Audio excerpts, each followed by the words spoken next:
So, hopefully tonight we'll change your life. I remember when I first learned this transfer function business, it certainly changed mine. So, what we want to talk about is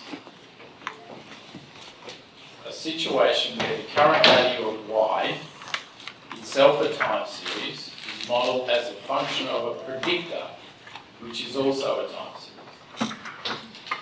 So we're going to build up to modelling this week's regular unleaded gasoline price from oil prices. And this is going to get me very excited. Stupidity always gets me very excited. And I put some of this on the exam one year, it still makes me weak when I think about it.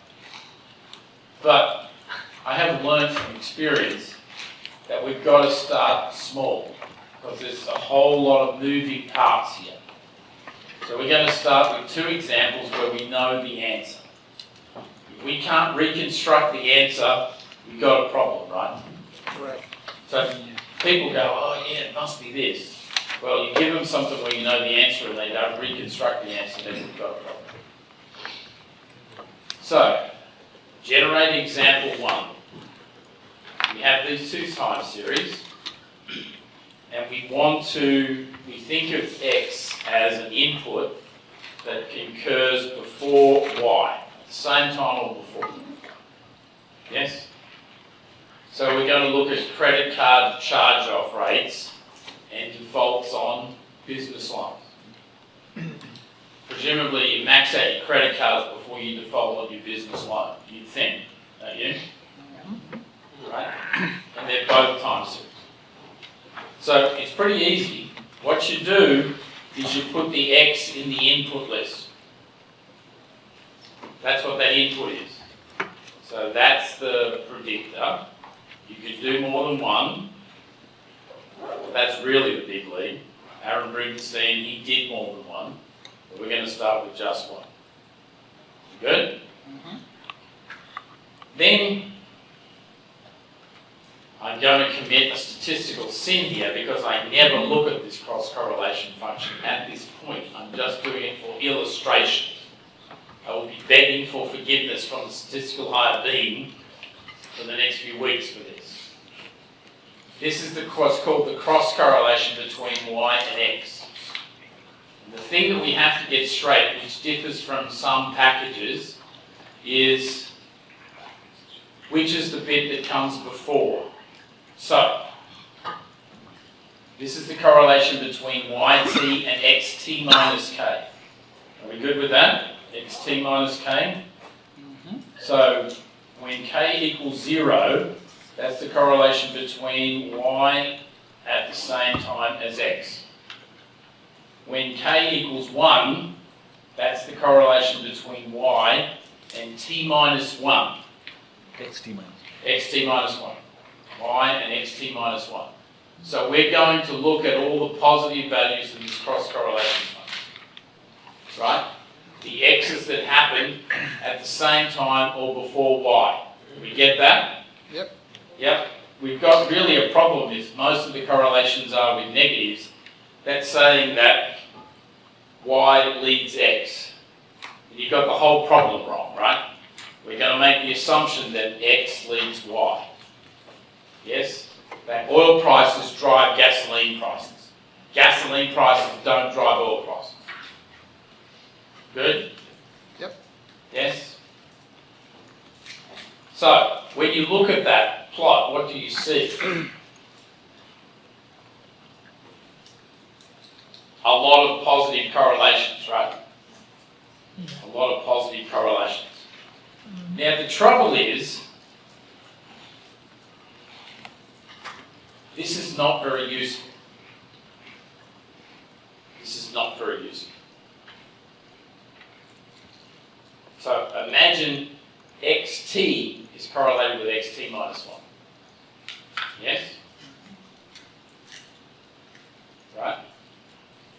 Then yt will be correlated with xt because of the relationship of yt with xt and the relationship between xt and xt minus 1.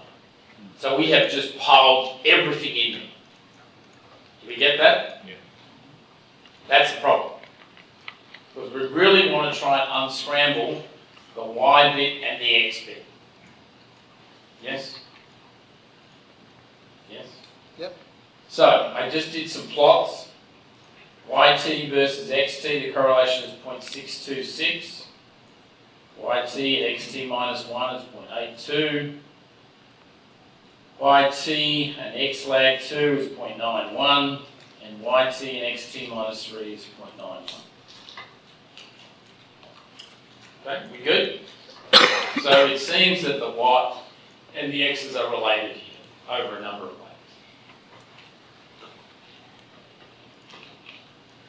Now, in our example, the cross-correlation function produces large positive correlations for many lags, making it difficult to interpret. Since the XT is autocorrelated, the correlation between YT and XT is affected by the correlation between XT and XT minus 1. That's what I just said. Yes? Yes. Everybody get that? The X's are correlated, right? If you just stick them with the Y, you're going to get a correlation.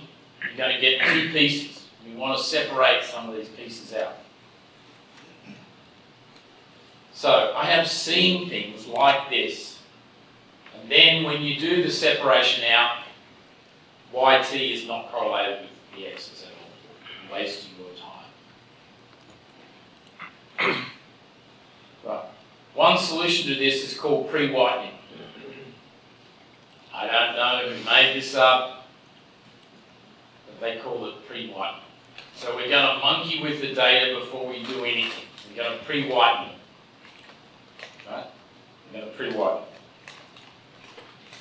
So I have written the steps down very carefully. Each year I do this, I try and rewrite to make it even more clear. And the best way to do it is repetition. Is that word in the dictionary now? Pre-whitening. Yeah. It is in the statistics dictionary, for Right. sure. Yeah. Yeah. I just wondered. That's all. Sorry. Well, yeah, and you want to go to a time series conference and brag about your pre-whitening. Sure, we get big head. Right? With chlorine and without chlorine. So, the process of filtering X and Y with the filter that whitens X is commonly called pre-whitening. And if you look at some books, that's their definition of pre-whitening. Filtering X and Y with a filter that whitens X is commonly referred to as pre-whitening. So when I saw that, I thought, that's a bit terse, don't you think? It's a little bit brief. So let's fill it out. The first thing we need to do is we're going to determine a time series model for X and store the residuals from this model. Right? If the time series model for X is valid, the residuals from that model should look like white noise. Right? Yep. So we have filtered X by calculating the residuals to get something that looks like white noise. We good? So we've removed all the X correlation from those. That's good. Now here's the really wild step. I put filter in quotes because that's what people say. Filter Y using a time series model for X. So you take the time series model for X, imagine X is AR1. Then you apply that AR1 model to the Y's. Even if Y is not AR1, Y could be MA. It's weird, isn't it? Very weird. So calculate Y hat T using the equations and the coefficients from the time series model for X. Yes? So if we have an AR1 model for X, we would take the AR1 coefficients for the X model and apply them to the Y. Then we're going to calculate the differences between the actual values of Y and the values of Y obtained from this time series model. I'm not calling them residuals, right, because they're not. They're values obtained. Greg's going, you're a weird dude. I didn't make this up, but it works beautifully. Right? Get a time series for X. Calculate the residuals for X. Keep those. Now, for the Y, take the time series model for X. Right? Apply that to the Y. calculate y minus y hat. Right? And then calculate the cross-correlation function between these two pre-whitened data. Okay? So let's do the steps. It's really wild, right? Really wild. So what we have to do is find a time series model for x.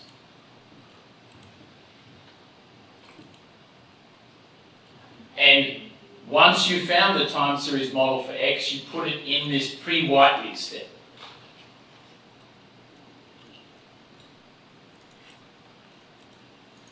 So JMP does all the calculations for you.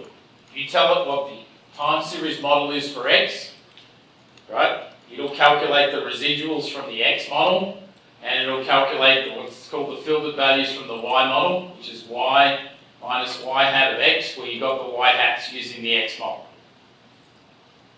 Yes? We're doing this slowly? Alright. What's a good time series model for x?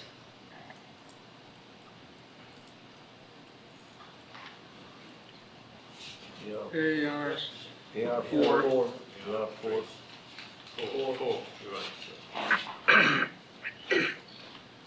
Well, I think it's hard to tell, right? It could be an armour jockey, couldn't it? Yeah, it could be. Yes? So let's use model group and put 4 to be conservative. Why did we go up to 4? Because it was up to order 4 that popped out of our porridge, right? Yep. Yes?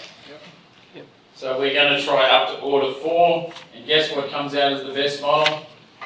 Armour 1-1. That's good, because that's how I generated the X's. Well, yeah. Wait till you get to the exercise tonight. This is real data about the credit cards and the personal loans. We're going to hit the real world. One of the groups is doing temperature and ozone levels. That's the real world squared, this stuff. So we're just learning to crawl on our hands and knees right now. Now, check that the Armour 1-1 model is valid. Calculate the residuals. This is consistent with white noise, right? It is. Yes? Yes. It's a beautiful thing, right? Beautiful. Now, the good news here is you can be a little bit wrong. This model has to be, it doesn't have to be perfect. It doesn't have to be the most efficient model. Ideally, the simplest model, you want the simplest model that is valid.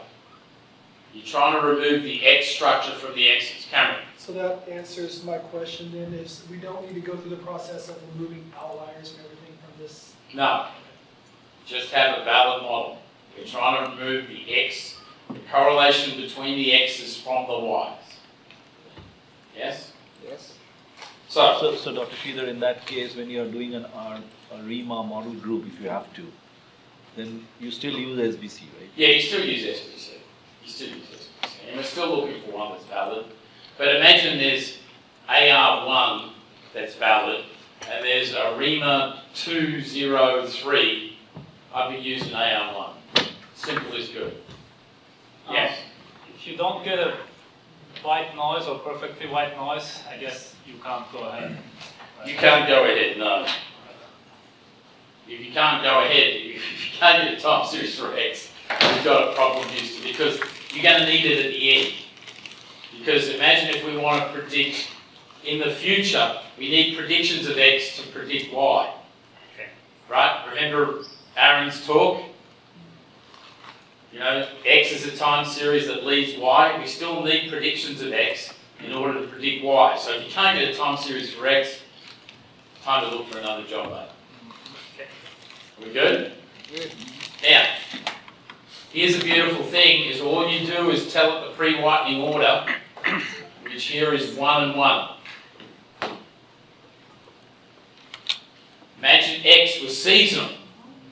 You know, one of our seasonal favourites is 0, 1, 1, 0, 1, 1. You might need a pre-whiten, but this is relatively straightforward, yes? You pre-whiten with that, and then look what happens. Look at the cross-correlation function. 2 lags pop out of our porridge. lag 1 and lag 3. Remember that one that I didn't want to look at, that had all those lags? When we pre-whiten the data, it says, no. What you need to do is look at lag 1 and lag 3. All the rest of the lags are due to the correlation within the x's. Everybody's looking dumbfounded. It's incredible. Isn't this pre-whitening thing fantastic? Yes? You start from 20, 30, 50 lags, and you can get it down to a handful. Now, if you wanted to use oil price as a predictor, let me tell you what usually happens when you pre-whiten. You end up with nothing, nada, nil. Right? So Zilch. you're getting negative lags there. I mean, it goes into the future. No, again, remember we were very careful here, Mark. We were very careful. The way this is done is xt minus k, right? So the future, 1 is xt minus 1. 2 is xt minus 2. It's just the way it's set up. Yeah, I was It's not set up in every language that way, but in Jump and SAS it is. We good? So, it pops out 2 of them. Now this turns out to be a very easy example. But it didn't look that easy at the start, did it? No. No? Yes? So this is the correlation between the residuals of x, right? And y, after you've adjusted y for the model for x. Sorry, how did you get this? Did you use the same type series? I did pre-whiten. I went to Jump and said pre-whiten. Pre-whitening. I put in those two things and pushed estimate, and out of my porridge popped this pre-whitening plot. Okay. You get that for free. Are we good? Yep. In reality, it takes the X series, it gets the residuals and then subtracts them from the Y, or predicts the Y and subtracts them from that, and it does all that and pops up with this. Yes. So, for fun, on the weekend, on an aeroplane, back from Chicago, I did this by hand. Right? For fun. So it was easy to calculate the residuals from X because I could fit a time series for X and say, give me the residuals, right? But then I had to treat Y to fit an armor with the X coefficients. So I fit Y with an armor 1, 1 and changed the coefficients to the model from the X's. So I had those, the adjusted Y's, the residuals from X, did the correlation, bingo, bango, bongo, as they say in Australia, those two things popped out. Yes? Are we good? Now, the way to think about it is here's an armor 1, 1, right? 1 minus V1 of B is xt minus mu, 1 minus theta 1 of B is AT, that's of the x's. So this comes down to the thing we're used to, xt equals mu plus v1 xt minus 1 minus mu plus at theta 1 at minus 1. Here are all our estimates. Phi hat 1 is 0.64, theta hat 1 is 0.55, and mu is very small, it's 0.0069. Are we good? Mm-hmm. So we would calculate the residuals as x minus this x hat t. We would calculate y minus y hat t, where each of the x's in equation 1 is replaced by a y. Right? We take the model for the x's and we apply it to the y's. We good? It's weird. A bunch of geniuses figured this out. So, now we know that we should fit a model between yt, xt minus 1 and xt minus 3. That's what this has told us. We don't need all of those lags, right? It says you only need lag 1 and lag 3. Yes? So I'm going to use least squares to do this. I'm going to show you a fancier way later on, but we're still crawling on our hands and knees. So I have x lag 1 and x lag 3, and I run a regression. I get an R squared of 1. I get standard errors of 0. I get the coefficients to be 10, 0.5 and 0.7 is because that is how I generated the data. I didn't even put an error on that equation. I wanted this to pop out very clearly, right? Yes? You start with this cross-correlation function with many lags, yes?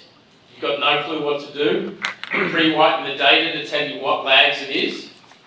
Yes? You fit the model, then here you should get some residuals, right?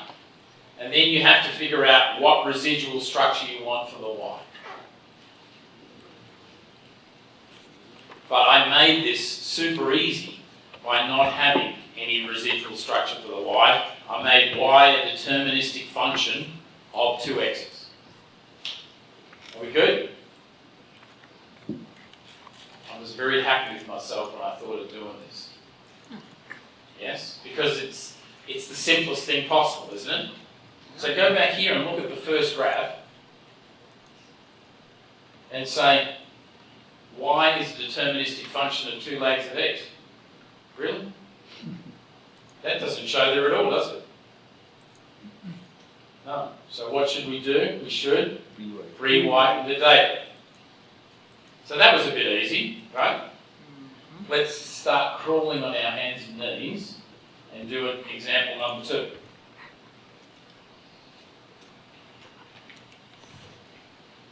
And I've even put the code, so you can monkey with this at home by yourself. So here's example number 2. I've got 2 time series models, y of t and x of t. I'm going to put y as the time series, x as the input, and time is time.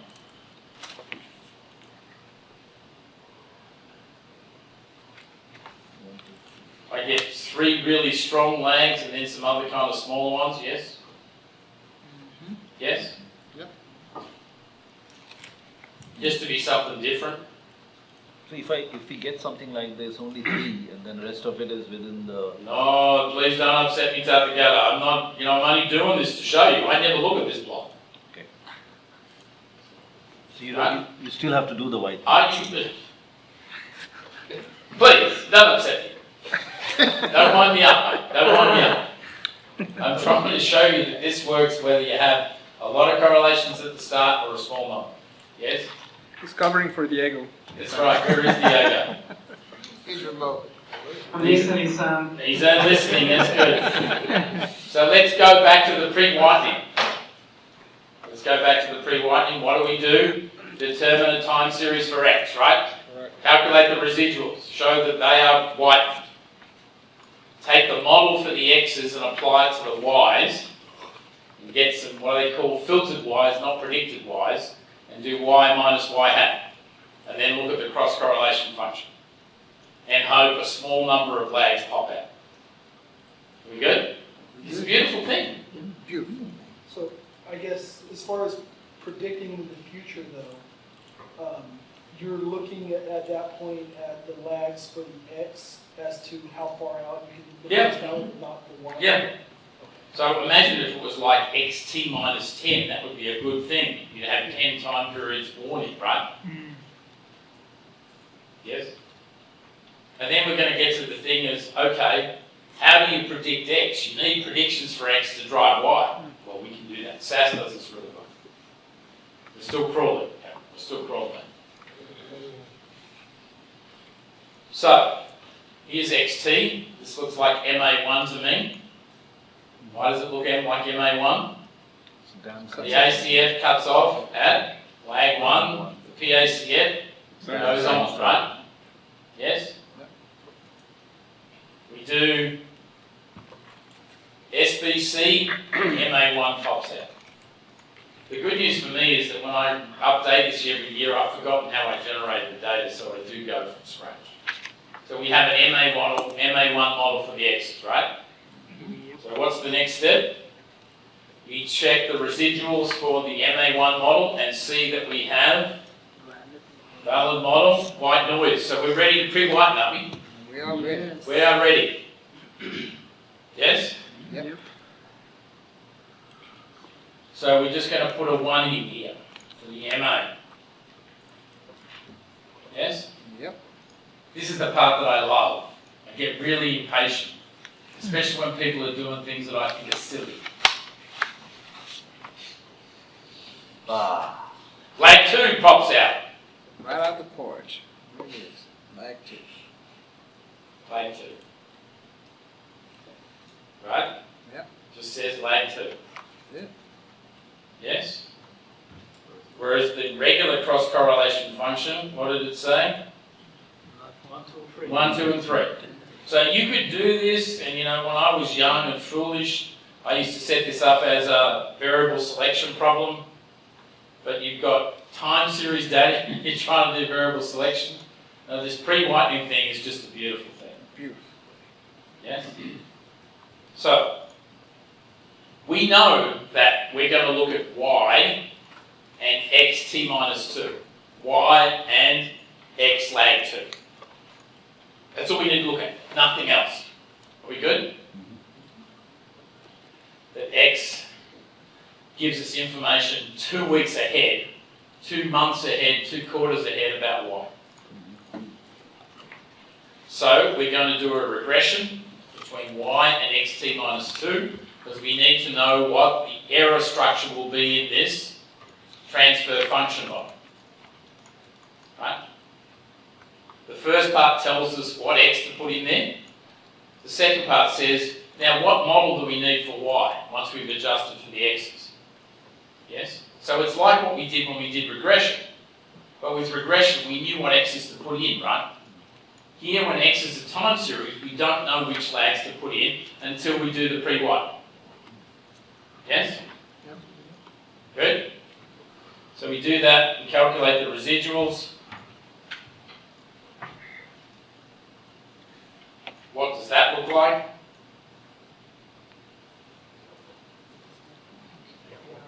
Looks like AR1, doesn't it? AR1, yeah.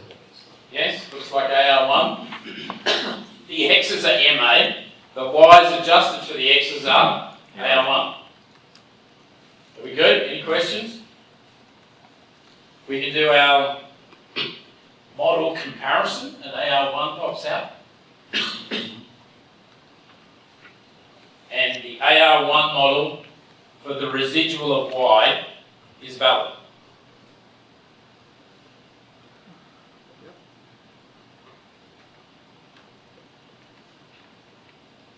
So we're ready to push go on this whole thing.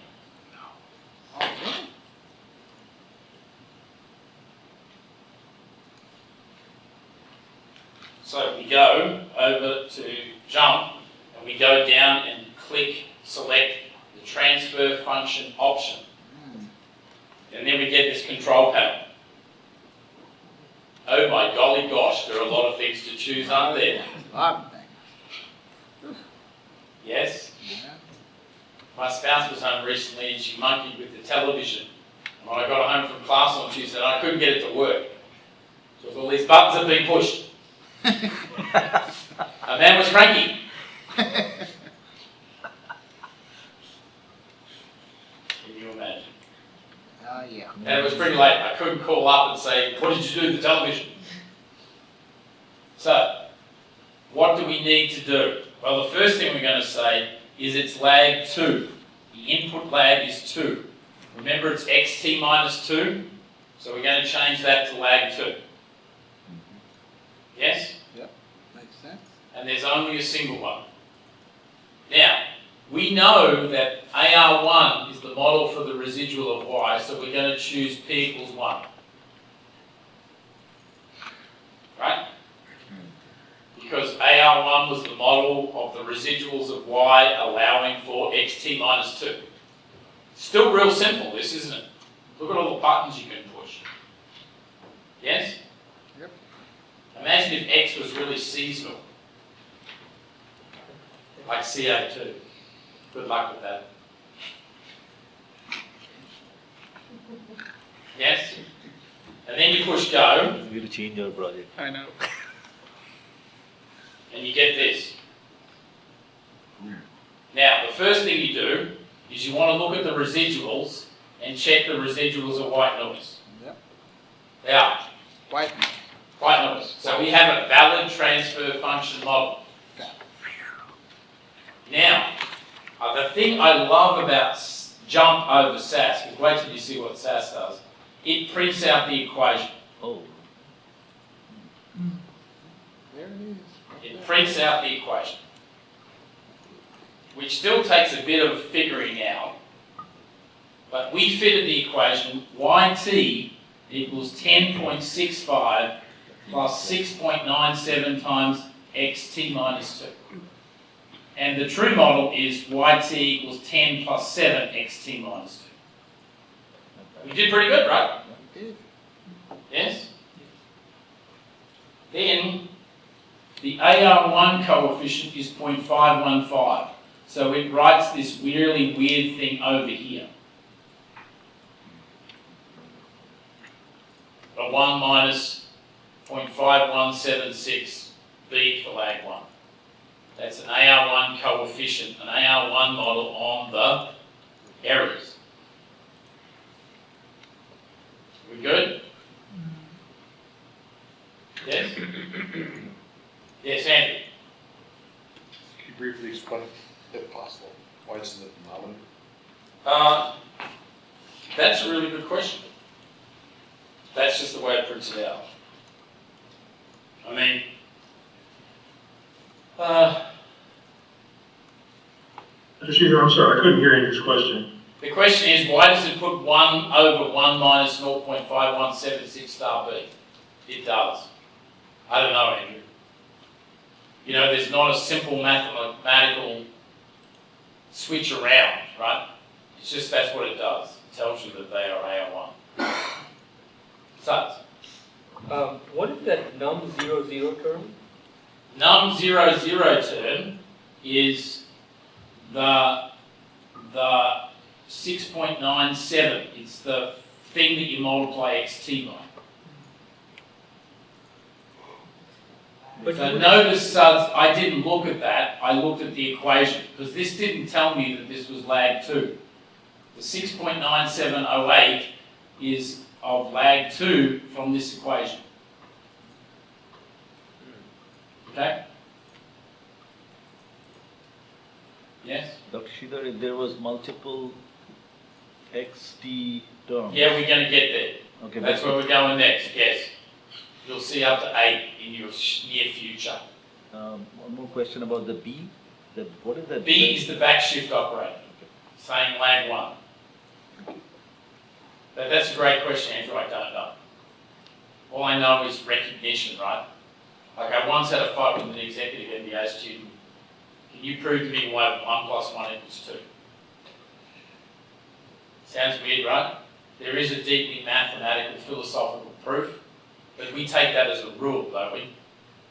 So I just take these things as a rule. That's the way it displays it. But there might be a deep mathematical thing, but I haven't figured it out. I spent hours looking at this, first figuring it out for myself, and then trying to figure it out how to teach folks. Right. Are we good?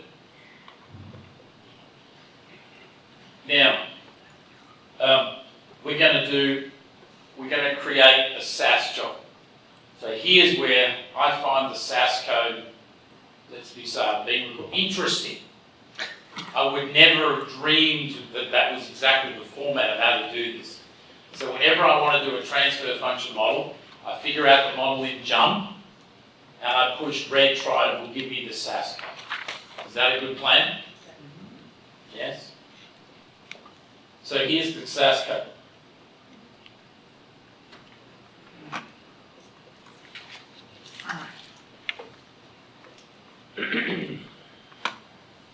Input $2 XT.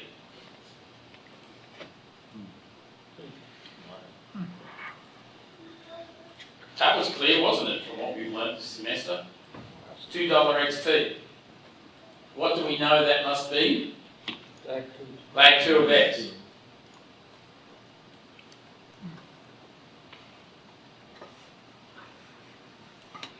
Right, so I'm not going to learn that. I suggest you don't. I suggest you go to the jump and push the red triangle. Yes? We'll see though, this is really good if we want to use a gap model. Right? It might be lag 2, lag 4, lag 6, or lag 1 and lag 5. This is where this comes into its own. And notice we say the cross correlation, we're going to identify, we're trying to model Y from X. X is the time series predictor. Notice I didn't ever want to monkey with cross correlation before this thing. And then input tells it which part of X are you going to put in the model. Right? Which part of X? Are we good?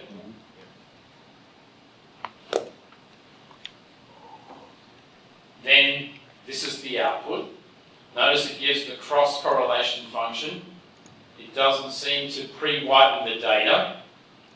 Now, there are more talented SAS programmers than I, but I put plots equals all, right? Give me all the plots you've got. It doesn't pre-whiten the data, and then here's the output.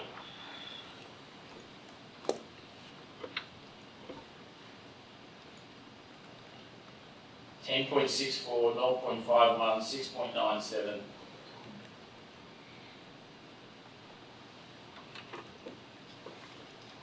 It doesn't give you an equation.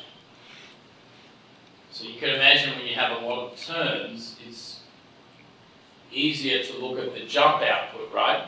Because it gives you equations in terms of y, t's, and xt's, right? Yes? But we'll see, if you want to do this in practice, and you have to estimate, predict the x's to put in the y's, SAS is brilliant. Just brilliant at doing that. Makes it really easy. So I end up using Y. Can you go back to the previous slide? Sure. Where is the, can't see the white noise. No, it doesn't pre-whiten the data. So it doesn't print even the white noise. I said plots equals all. No. Okay. So here's the overall one, right? The residual diagnostics for Y passes the white noise test, yes? But that's having allowed for X lag 2, right? We good?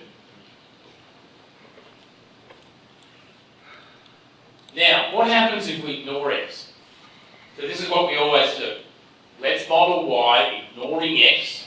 That's the base model, straw man model.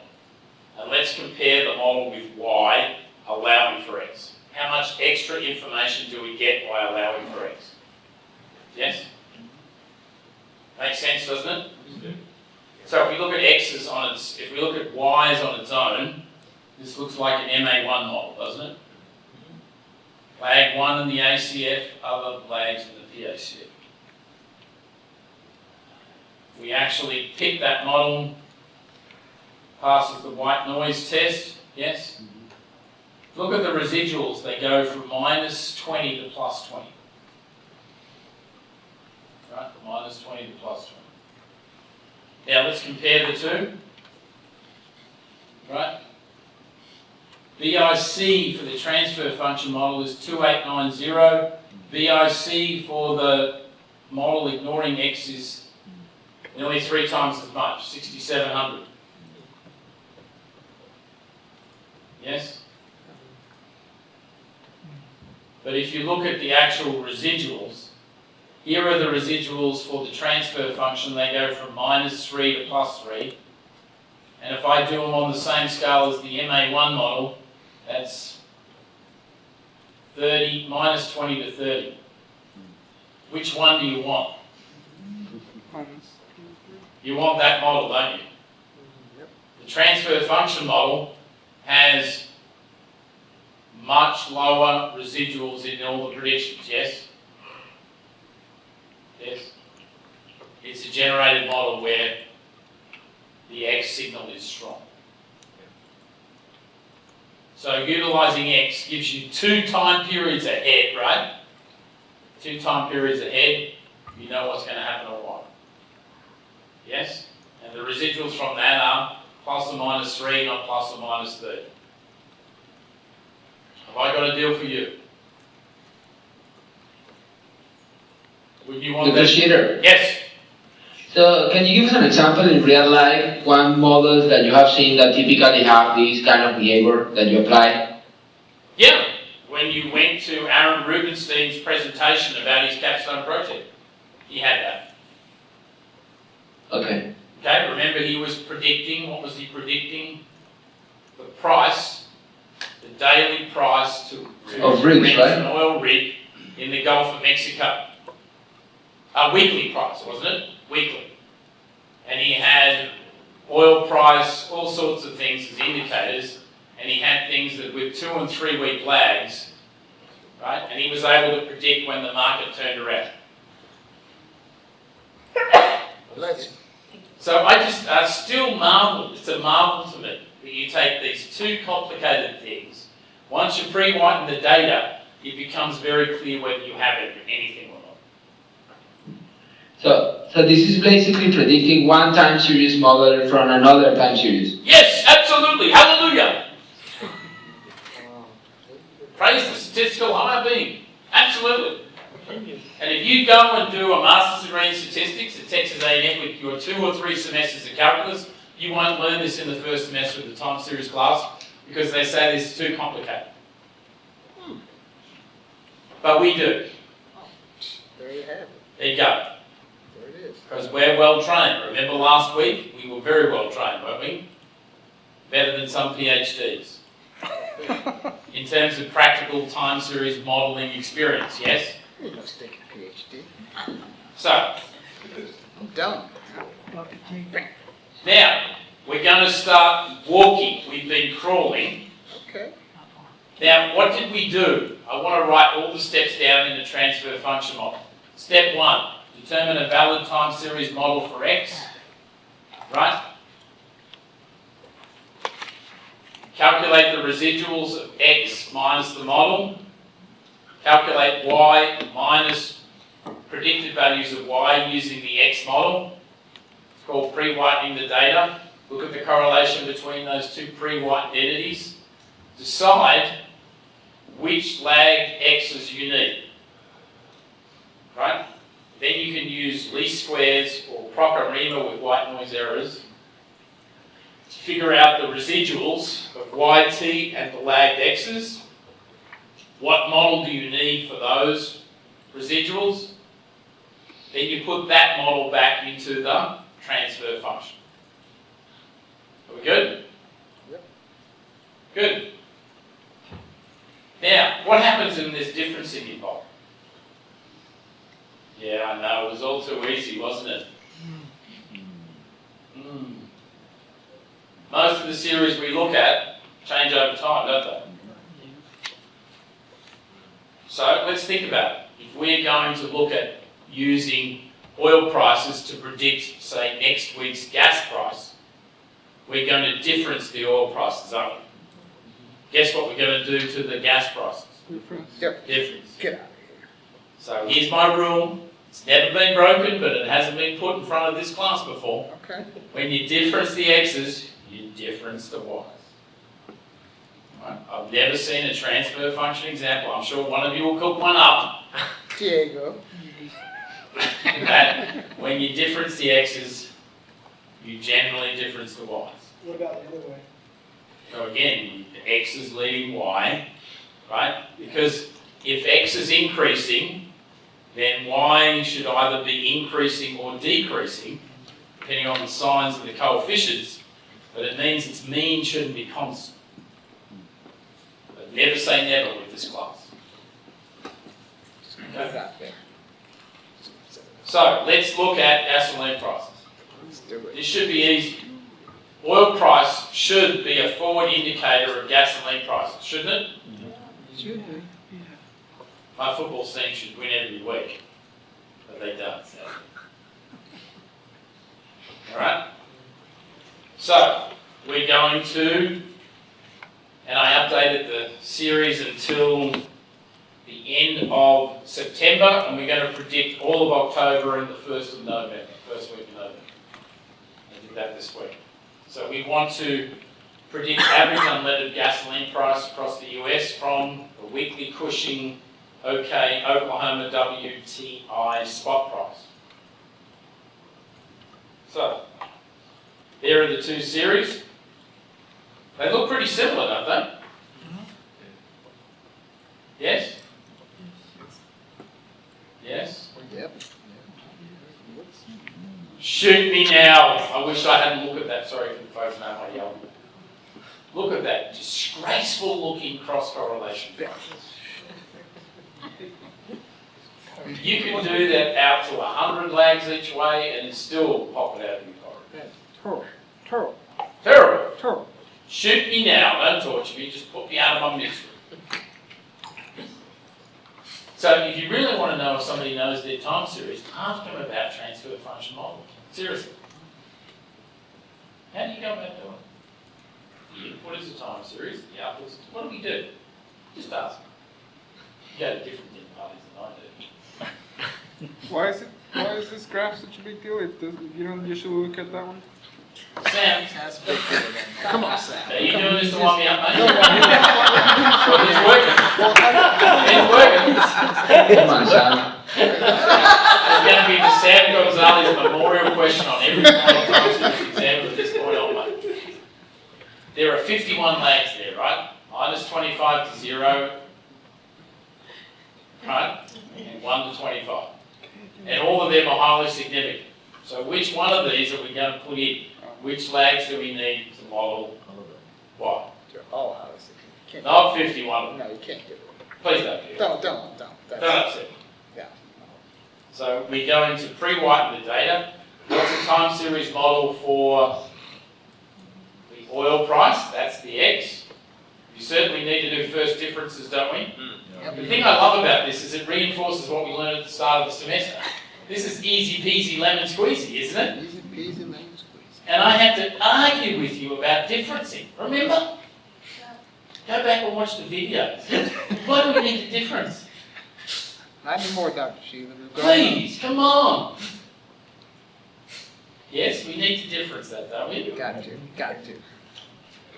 And when we do, we look, we see some outliers, yes, Yeah, we see. but it looks pretty good, doesn't it? What model do we looks like we should use for X? Armor 1-1. What do we think? Armor 1-1. I don't know, we have to look at the arena. A ring one. No. A rainbow with unknown PQ. You could do a ring with unknown PQ. It's not really clear, is it? So, but it's not really clear. We're going to do model group, and it picks an IMA 1-1. I did that. The RE11 is close. We're just going to pick the first one. Are we good? We're good. We're going to check that the residuals there are white noise, and the answer is Yes. Yeah. yes. They are. Most certainly It's a are. beautiful thing.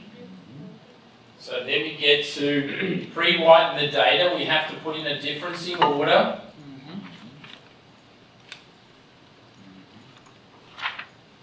So imagine there's a project group that's doing this, and they might have a seasonal model that has a regular difference and a seasonal difference. They would put more of these things in, yes? Yep. Yes? Then what pops out of our porridge?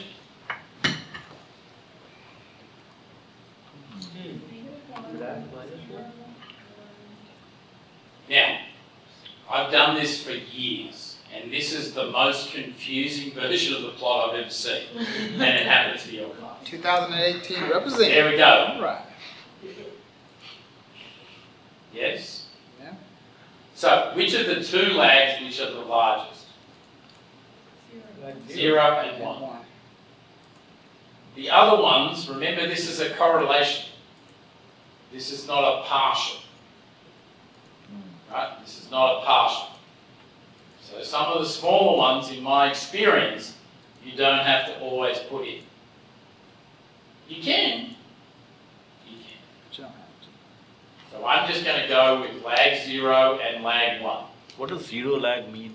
It means this week's price of oil affects this week's gasoline price.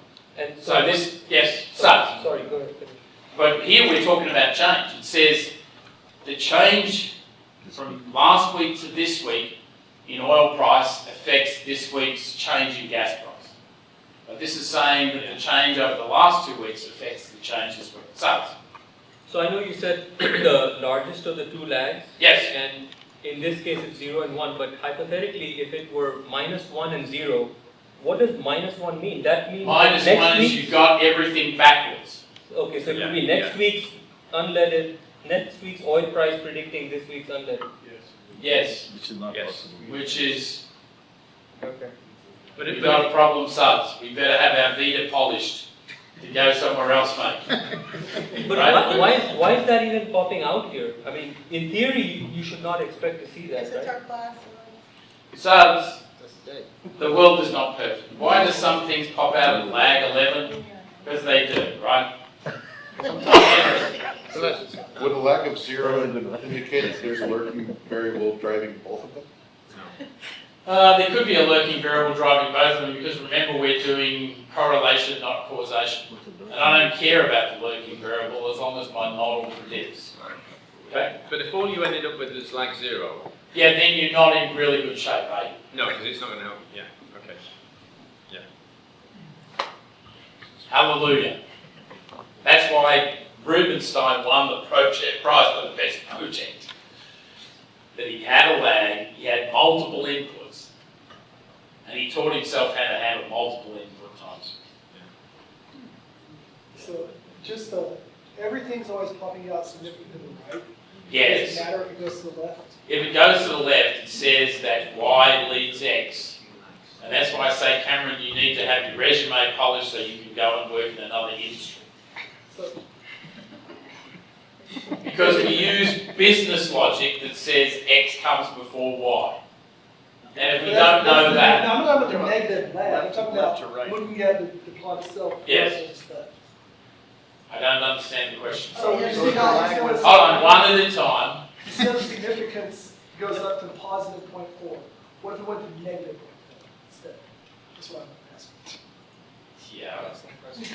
So the significant lags should be amongst the positive, right? Because X leads Y. Previous values of oil price, I'm not talking about the lag number, I'm talking about on the plot itself, the two blue lines. yes. They're a guide, yes. So if they would have gone to if the bars would have gone to the negative side. If there'd been more over here, No. He's saying if the bar, The other side. oh, the negative side here. Yeah. Yeah, you can have those. And- Negative is fine, Okay. right? Negative is fine. So it means there's The colder the temperature, the more electricity we sell. Sorry, I didn't understand. no, that's fine. Mostly things are positive related in business, but think about it. Yes, if we're doing temperature, Yeah, that makes sense. I wasn't thinking about it as coefficients, I was thinking about. well, they are coefficients. I mean, they're standardized coefficients, they're called correlations, right? I just was, I'm not the sharpest tool shed. Stop talking, stop talking, Very good. stop talking. Stop talking. There you go. That's a good break. So, I'm going to show you a really easy way to do this, but I want to do it the longhand way so we know exactly what we did. Okay? So now, we need to figure out a model for the difference values of Y, the difference unleaded prices, YT minus 1, with the difference in oil price and the difference in oil price lag 1. So I calculated those using jump, right? And I'm going to fit that model using least squares. And I'm going to save the residuals. Yep. So far so good. Right? The residuals from this difference unleaded price. And what sort of model do we get? Looks like an AR1 model. Yes? Yes. The ACF has a couple of lags in it. The PACF just has one lag. Yes? Yep. So I'm going to use an AR1 model, right? Remember we did a regression model for the lag of Y as a function of the lag of X the regression model for the difference in y as a function of the difference in x and the difference in x lag 1. So we took those residuals, we found that they were AR1. I like doing it this way because I know exactly what I'm doing, right? But I will show you a real easy way with a menu to get around all this stuff, especially if you're doing seasonal differences. So AR1 comes out as best if you do model group. All right, now, and if you check, Bless you. Thank you. if you check the residuals from that model, right, from the AR1 model on the difference in the y's, you find that they are consistent with white noise. Yes? Yep. So let's summarize.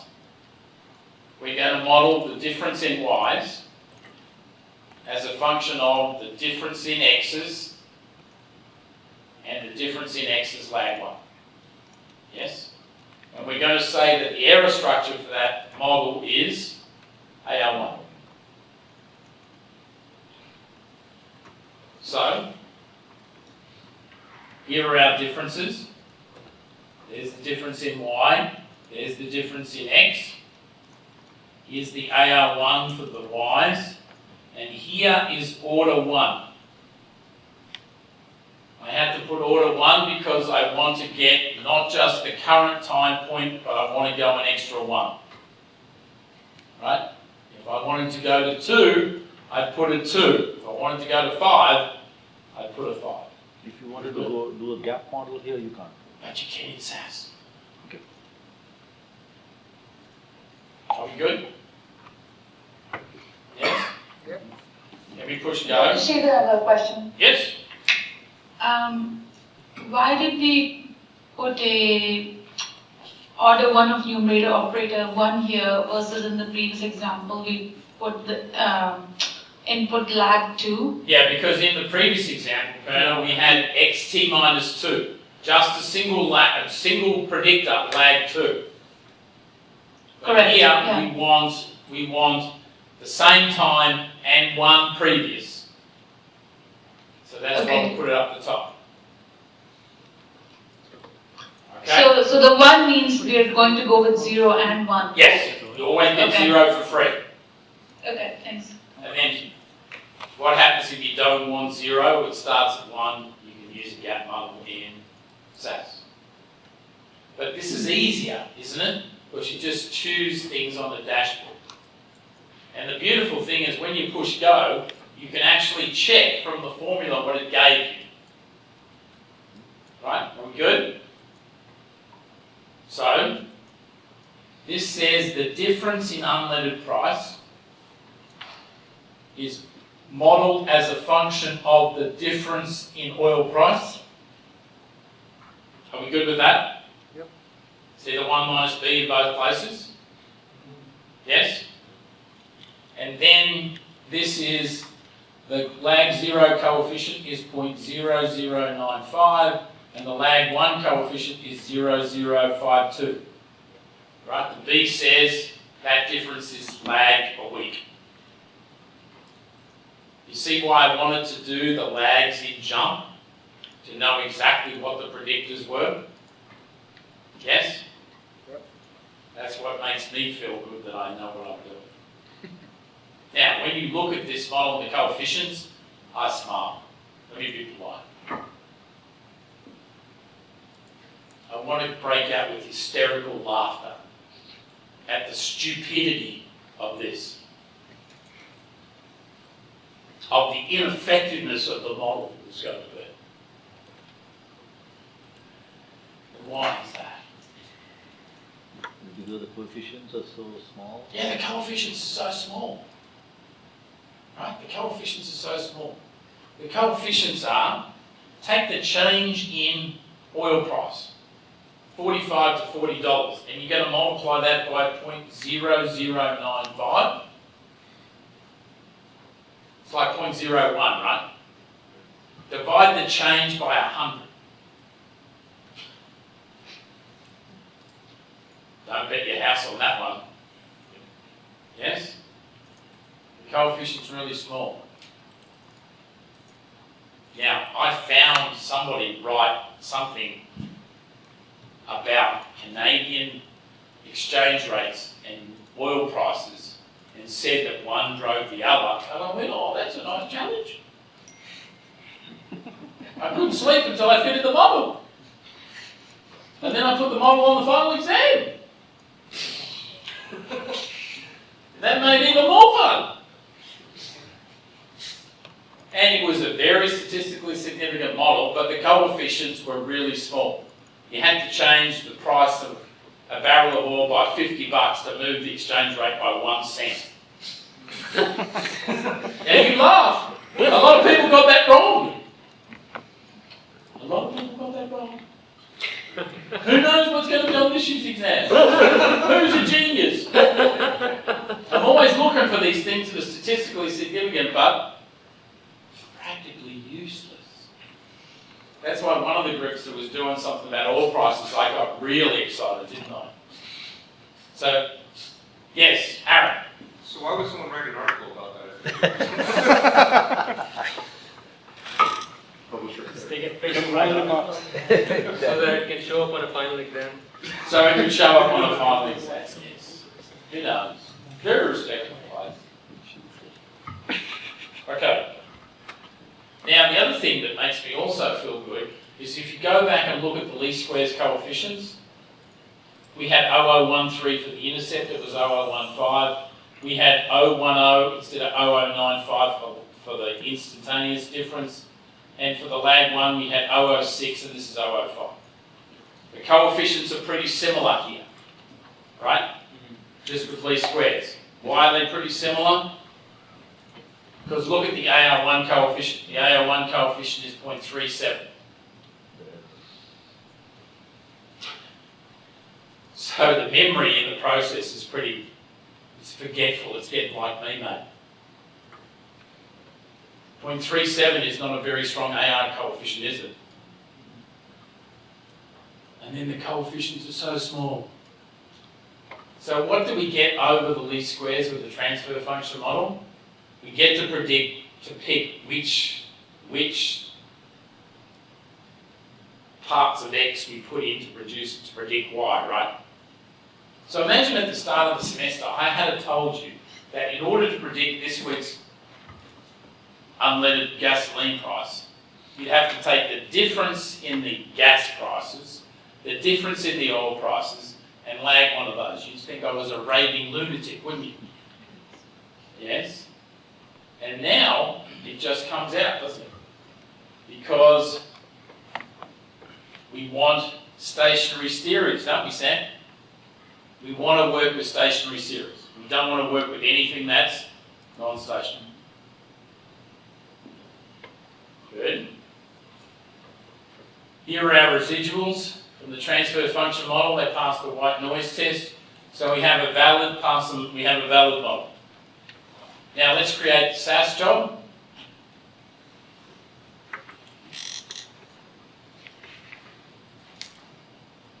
Look at the input statement.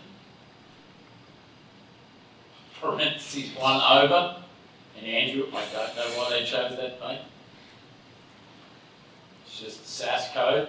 You see why I always want to go to the red triangle, don't you? Yes? There's the cross-correlation function. There's the model output. And you can look up here at what SAS gives you and what jump gives you, and I love to look at the jump output. I find it much easier to look at the equation than to piece together all those SAS pieces. That's just me. Aaron.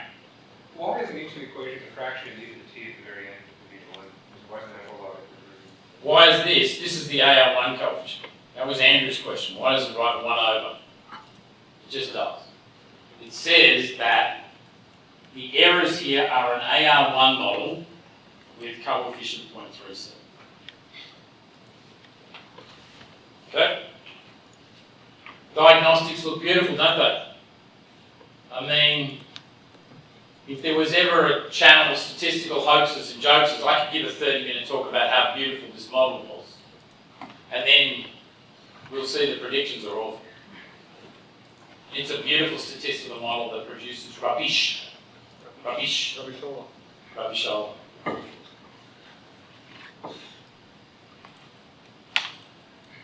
To use the transfer function, we need predictions of oil prices. Because we need, right? We need how much oil prices are going to change over the previous 2 weeks. Yeah, so how are we going to do this? Well, we're going to get a model for oil prices. We're going to run our model for oil prices and use that as an input into the transfer function model. Does that make sense? We did this as a homework right at the start of the semester. We can redo it, it's easy. If we have a look there, what do you notice? Well, we had to get a model for the oil prices anyway to whiten the data, and we picked either 1, 1. Notice the MA coefficient is small, 0.24. So, to use the transfer function, we need predictions of oil prices.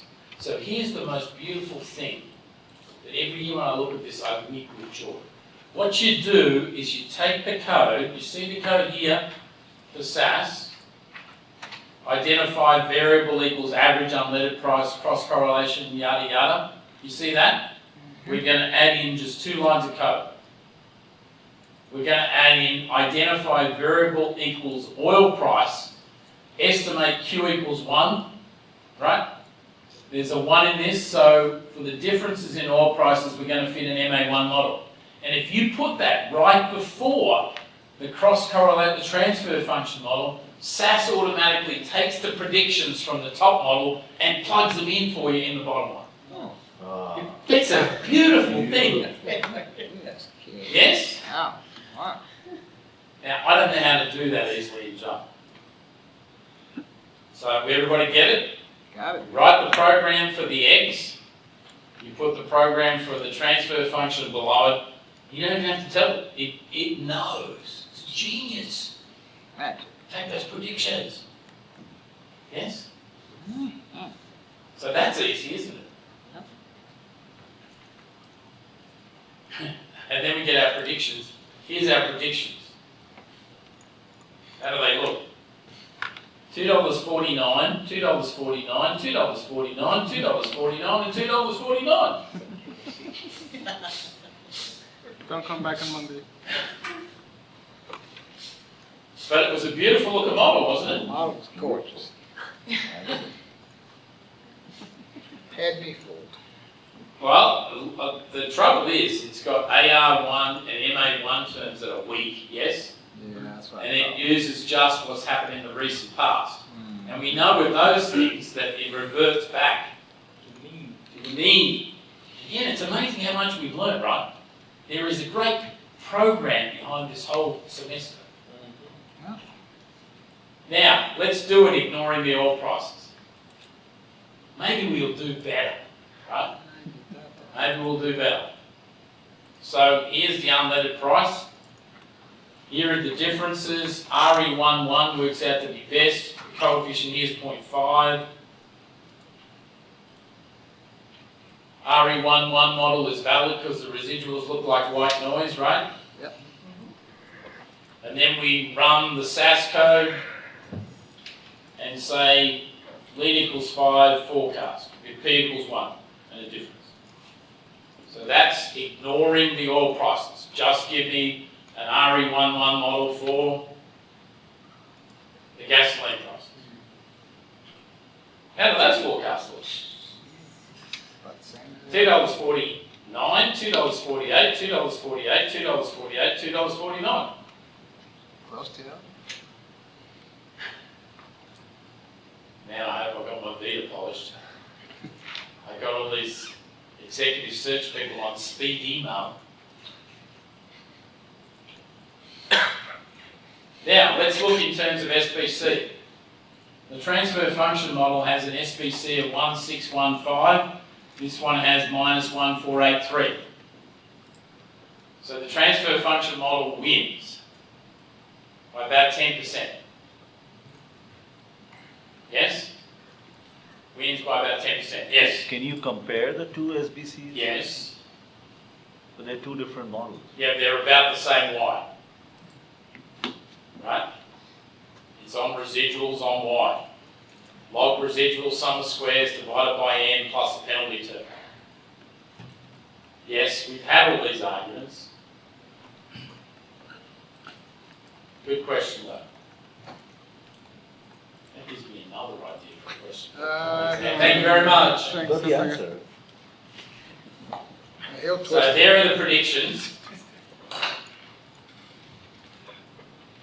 There are the predictions.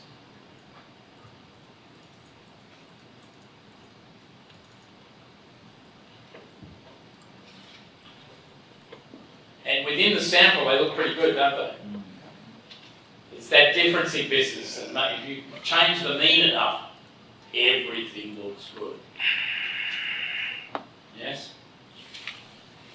Then look at the residuals within the sample period. What do you notice? Here's the transfer function. This is a little bit tighter, isn't it? A smidge, as we say in Australia. It's a smidge tighter. That's why the SBC is lower.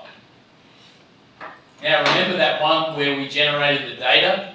Minus 30 to 30 versus minus 3 to 3? That was an order of magnitude tighter.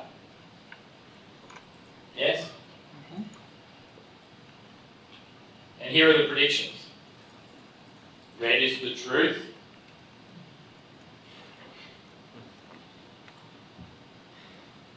We need to be looking for another job, don't we? Yes? But again, I pride myself on this course where we do things where it works. And you'll look on the class exercise, which we'll do next, where it works. Right? And there are plenty of things where people think it does work. So I had a project group in the first year that used oil price as their X. And then they had about 25 Ys. And I said to them, I think this will be not a fruitful exercise. Maybe that was not correct enough. Right? I should have gone and smashed my head in the wall and said, I would enjoy hitting my head in the wall rather than doing transfer functions with oil price. Because again, oil price itself doesn't have a strong time series model, right? If you want the X's to be easy to predict and have strong memory, hence to be able to predict Y. Are we good? Now, what I've done this year for the first time, which I used to do next week, but I'm going to have a week earlier, I'm going to show you how to do that. Remember how we had to calculate the difference in Y's, the difference in X's, and lag them? And then use jump on all that mess to figure out a model and then take the residuals and figure out a model for this? No, we can use this control panel here. So what we're going to do is, because remember, we want lag 0 and lag 1. So we're going to put a 1 in there, yes? We're going to put a 1 in here for the difference. We're going to put a 1 in here for the difference.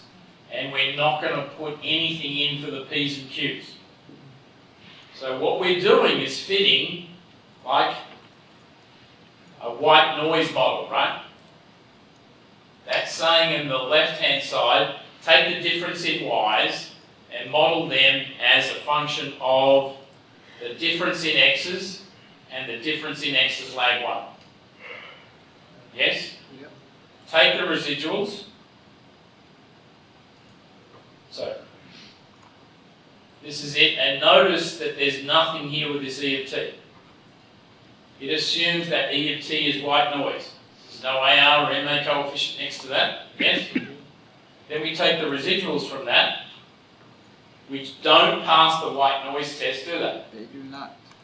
Because we did something stupid if we were doing transfer function modelling. And then we say, what model can we fit to those residuals? You could save them and do time series modelling on them, model group. We can just look at it. What does it look like? It looks like AR1, doesn't it? Yeah. So then you go back and all you do is fit in the AR1. Right? You just fill in the AR1. That's the only thing that changed, isn't it? Yep. Yes, if it was MA1, we would have put Q equals 1. Yes? And then have a look at what happened to the transfer function models. This gives us model 2, and look what happened to SBC. We went from minus 1556 to minus 1615.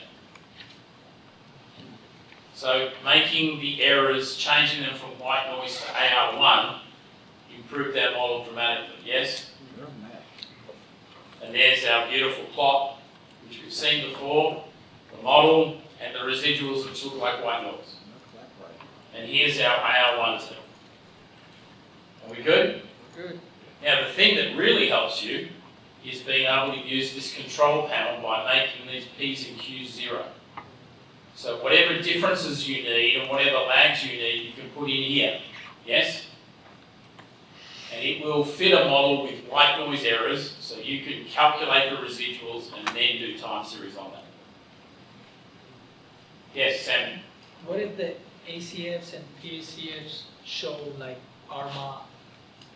Yeah, you can fit them. Okay, so just whatever lags. Whatever comes out. There are some people who have projects that are going to have the non-seasonal armour and the seasonal armour. It's going to be more fun than I've had in years. More fun than I've had in years. In fact, I used to do this for fun. I've read this book and I know how it turns out. So anything we've ever done, right? Anything we've ever done. Imagine if the input is seasonal. Imagine if the input is strongly seasonal. Then we're going to have all these seasonal terms, aren't we? Yes? So, enough of me doing this. Let's get you to do something. Excuse me, one more question. Yeah, sure. If we have a, you said we need a X with a strong time series. Yes, you want X with a strong time series. That's easy to predict, and it has its effect is a long lag earlier than Y. Okay. What if I find a lag like X of T minus 5 to be significant? Then I can, from the current date, I can predict it 5 weeks ahead. Yeah, you can. It's So a beautiful thing. I don't really need a time series in X. I can already go 5 weeks ahead, right? Yeah, but remember, you've got the Y piece as well. Remember, what you're doing is you're saying the time series for Y, right, which might be both differenced and seasonally differenced, is affected by X, which might be both differenced and seasonally differenced, but lag 5. Okay? It's a beautiful thing if the relationship with X and Y is strong. Yes? So remember when we got the error term for Y, the coefficients were like 0.37. Not very good, is it? The lags were very short. What do I want? I want strong coefficients and long lags. Yes? There you go. Next dinner party you go to, that's what you want to ask. You go to ask for a Christmas present, what you want is strong error coefficients, error correlations, and long lags. I'm going to use that myself. Okay, here's a class exercise. We want to, so the theory goes, I'm told, one of my brothers worked in collections when he was young for fun. And for fun, calling up people. He worked in the bank. Another time they robbed the bank and he ran out in the street in Collingwood, Melbourne, Victoria and chased the robbers until they turned around and fired bullets at him. He decided it was probably not a good idea. Anyway, the theory goes that people will max out their credit cards to pay their business expenses. That they lead delinquency rates for business. Yes? So what we want to do is come up with a transfer function model to predict charge-off and delinquency rates for commercial real estate loans based on charge-off and delinquency rates for credit cards. This is not seasonal, so we're good. We're still walking, we're more than crawling. Right? Yes?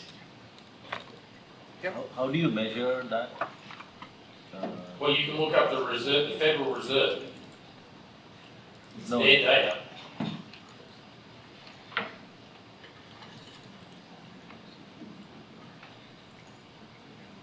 And then the other thing I say to you is, let's log transform the data to stabilize variance. So, Y is the commercial real estate, X is credit cards,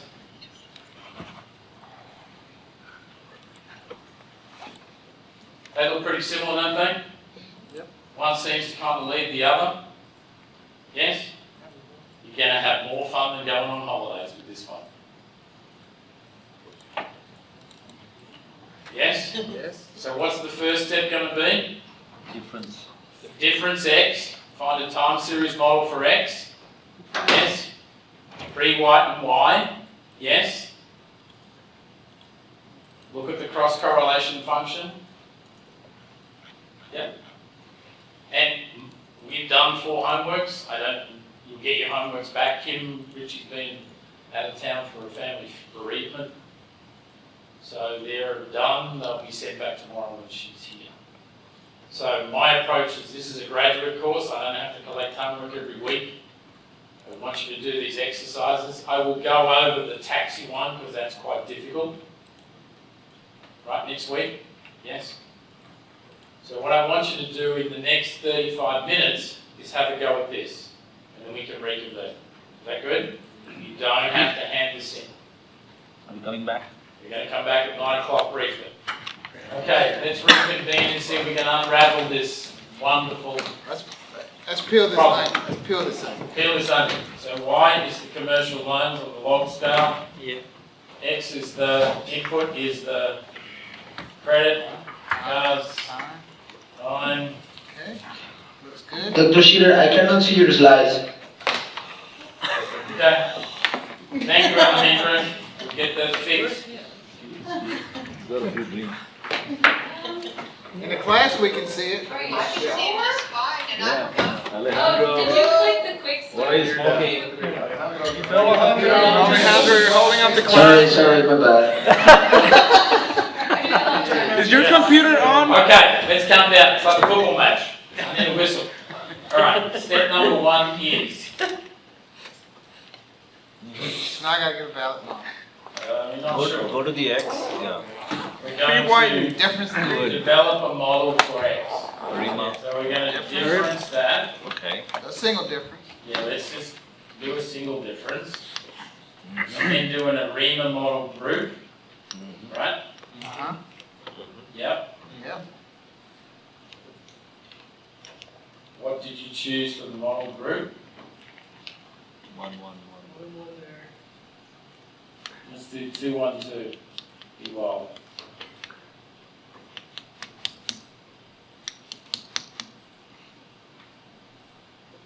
And in terms of SBC, Should be 1, 1, 1. RE11 comes up, right? Yeah. Yep. That's not a valid And model. then when you come down and have a look at RE11, pull it over RE11, Invalid. it's not valid. Yes? Yes. Yes, So we no. go back to The next man up. the next one up, that's ARIMA 111. Good feeling.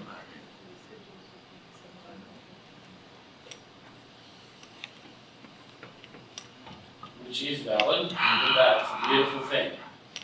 So then we go back to the X series and pre-whiten it by going to pre-whitening, and we put in 111.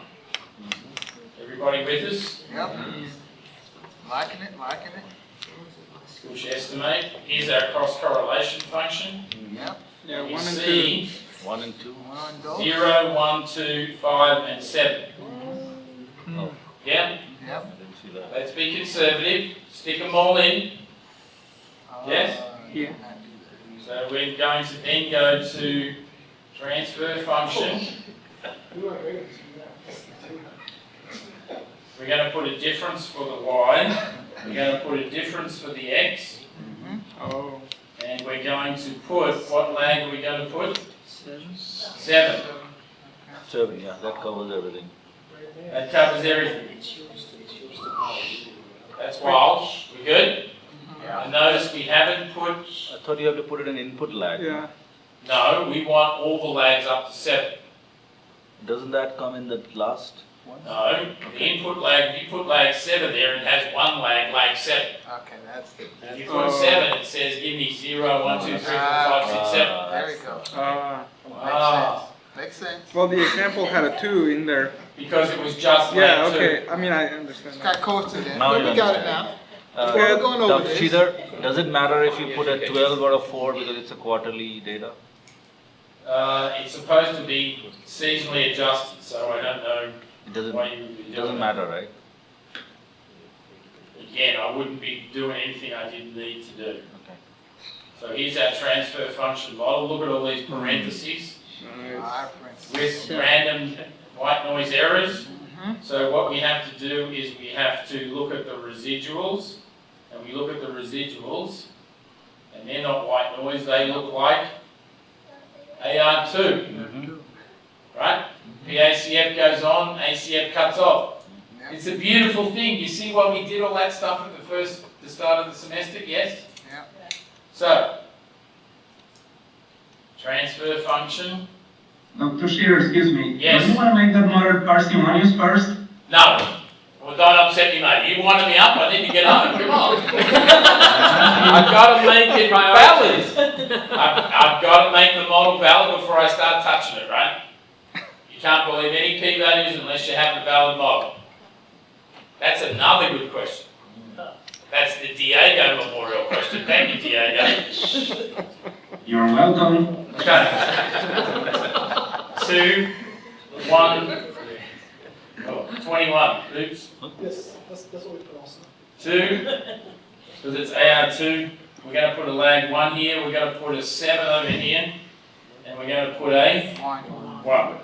Now, someone said, what happened to the ARIMA 1.1? We don't use that anymore. We only use that to pre-whiten the data. Right? That tells us what lags of the X's we know. Yes? You stand on one leg and hold your breath, you push estimate. And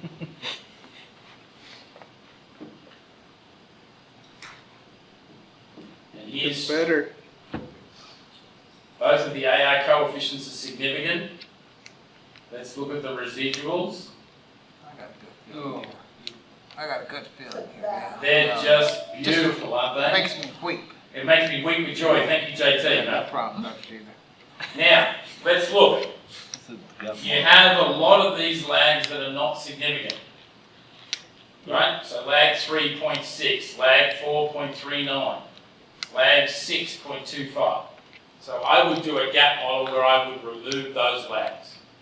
That's in SAS. In SAS. So you would go here to create SAS job. And you just pull out the lags you don't want. Now, Dr. Shearer, Yes. those lags that you would pull out there, is it coincidental that on the pre-whitened where it didn't have lags 1 through 7, it was like 1, 2, 5? They usually match, JT. Okay, all right. Right, but jump won't let you do the gap model. I got you. So, and we know you can put in a few extra lags that are not significant, just to see if you've got a valid model, right? Right. So, help me out here, we're going to get rid of some lags. We're going to get rid of lag 3, 4, and 6, right? Yes? Yep. Three, 7 is four. there. 7 is close. So I'm 5 is close. 6 and 7. Oh, 5 is 0.05. So 5 is close. 5 is okay. 6 and 7 though. 1, 2, 5, 7, right? Here we go. Control Dot's equal to What all. was You put 6? dot's equal to all. So 0 you get for free.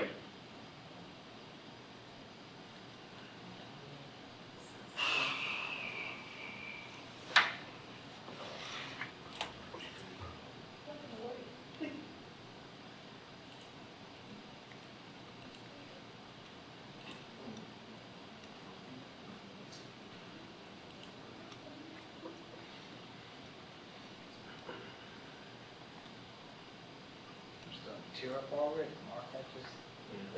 Overwhelming. Yeah, I just feel a week coming Suspense. on here. Dr. Sridhar, you had Yes. mentioned about being able to add X variable in SAS. Yes, if I wanted to do predictions. Right now, I'm just trying to get a valid model here. Okay. That looks good. And then lag 7 is not quite significant, right? Right. So I might do another round. Okay? Are we good? So what do you mean by another round? As in, go Take it back to the code, program, Okay. Take 7 out. delete 7. Oh, okay. Simple as that. Hit run again. See how together these things are pretty powerful, right? It's like a Yes. village, just like a community, like just tight, just camaraderie. You're a great big human being on today's day.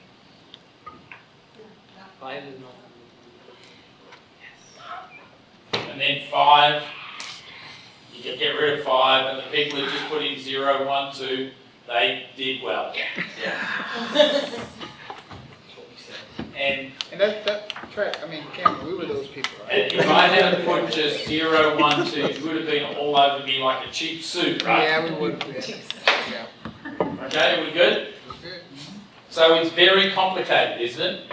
So what I do before I teach this class is I write down on one sheet of paper, what are the steps? Okay. So, next week before Thanksgiving, we're going to go through that, if I can get a better model, the taxi data from New York City. And then, what about when we've got 2 series that don't lag each other, that move together? So what are the hardware stores? Mitre 10 and, no, that's Australia. Bunnings and Mitre 10. You've never heard of them, have you? Home Depot and Lowe's. Let's do Home Depot and Lowe's, not the Australian ones. We're going to fit a vector autoregressive moving average. Oh my God. All right. We're And going to it's do all that. in the cross terms. Right? When Wow. X moves, what does effect does that have on Y? Ah, It's a beautiful thing. I can't wait. Now, here's your chance. There are a lot of people that can use this transfer function on their projects, can't you? Hint, hint. Yes. So please get off doing that, okay? Get onto it. Okay, thank you.